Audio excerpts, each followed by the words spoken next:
Welcome to this new review, Tales from the Crypt Season 2, Episode 15, Mute Witness to Murder. So this episode is a thriller, basically. It deals with the codes of the thriller, and in my opinion it's like a tribute to Hitchcock's Rear Window, because it's all about witnessing murders and disability in a way. The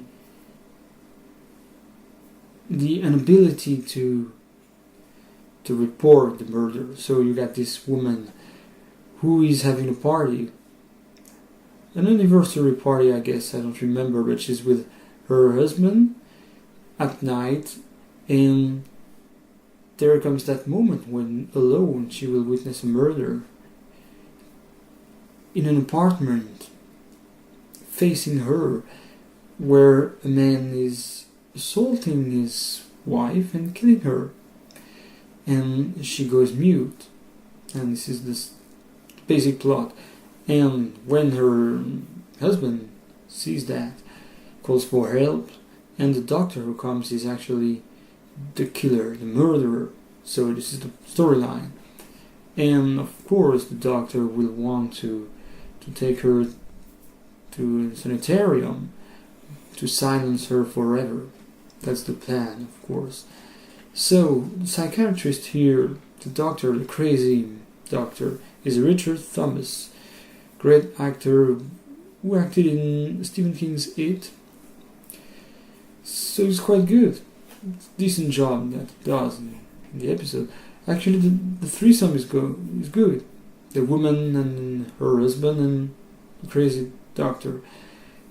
And something I want to say, maybe I will do a video on this, is most tales, as I'm progressing on these reviews of Tales from the Crypt, analyzing here and there, not always in depth, what I'm noticing is it's most of the time threesomes, that is, a couple and a third character, very often.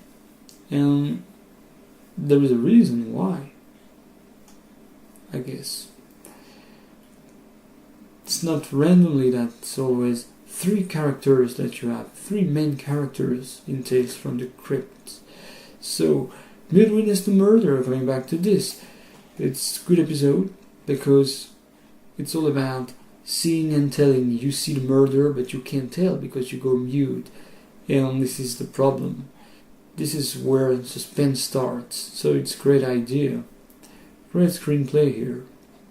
And after this, it's all about curiosity, as the Crypt Keeper announces in the opening. Curiosity killed the cat. So because she was curious and watched and observed, she had to deal with the horror, and she couldn't speak because of that.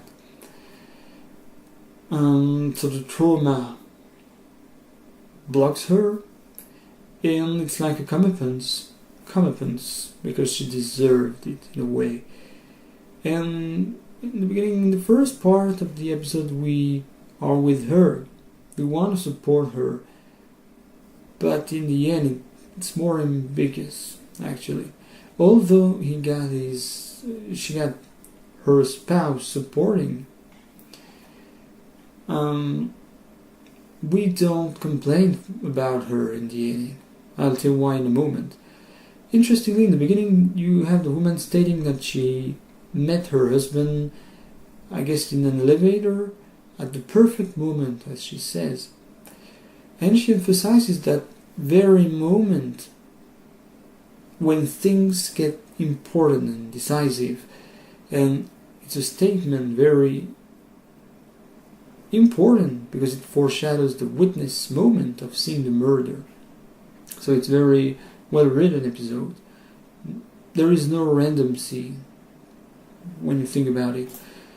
What she says will come later, will appear. The perfect time she saw the murder is decisive for her life. just at the perfect time she fell in love with her husband.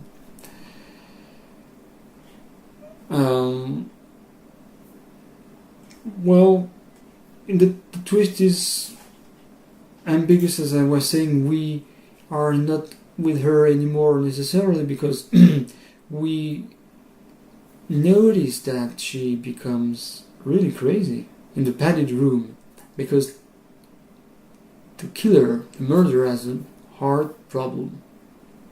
He's got a weak heart, and he's dying, and she doesn't get the pill to help him, which is understandable, because it was horrible. He has killed her husband just before her eyes. So 2 murders drove her crazy, really crazy. And the last shot is brilliant, tremendous, because when you get this close-up of her by the surveillance camera, we only see her eyes and the grin half of her face. This look on her face is really scary. She's scaring us, because, and even the way she speaks, she's taking her time, she's hesitating, but in a scary way, to say to the camera that the doctor is dead, and she laughs in a preoccupying laugh. So the ending is great, because the mute witness to murder actually became mad in this padded room. So yes, it's not a happy ending. It's not one of my favorite, but Mute Witness to Murder is great to watch. It's a good thriller, so I advise you to watch it. And thanks for watching.